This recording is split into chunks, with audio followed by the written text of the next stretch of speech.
আজ আমি শেয়ার করছি দারুণ স্বাদের ছাগলের মাংসের রেসিপি। খুব সহজে বাসায় বানিয়ে নিতে পারবেন। চলুন শুরু করি।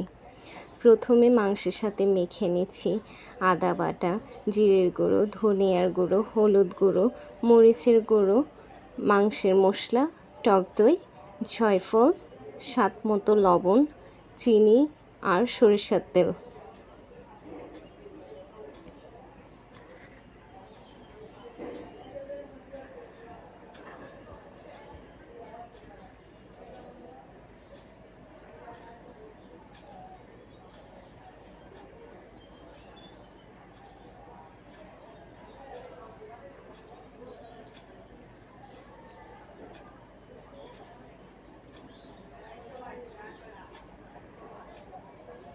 সব ভালো করে মেখে রেখে দিচ্ছি 30 মিনিট।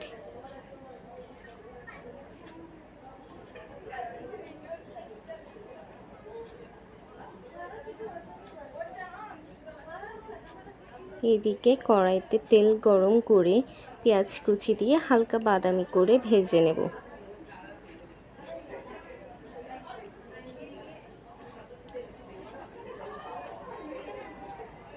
তারপর দিয়ে দিচ্ছি তেজপাতা, দারচিনি, লবঙ্গ, গরম মশলা আর এলাচ। এরপর রসুন বাটা দিয়ে ভালো করে নেড়ে নেব।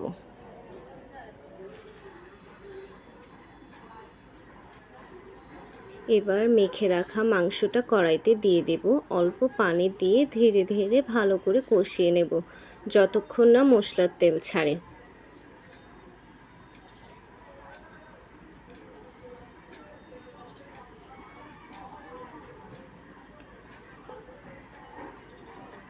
এখন বেছে রাখা আলুগুলো দিয়ে দিলাম আর পরিমাণ মতো পানি দিয়ে ঢেকে 15 থেকে 20 মিনিট রান্না করব ঢেকে রেখে। মাংসটা সেদ্ধ হয়ে নরম হওয়া পর্যন্ত রান্না করব, মাঝে মধ্যে একটু নেড়ে দেব। ব্যাস, দারুণ মজাদার ছাগলের মাংস রেডি। রেসিপি ভালো লাগলে অবশ্যই শেয়ার করবেন, লাইক কমেন্ট দিতে ভুলবেন না।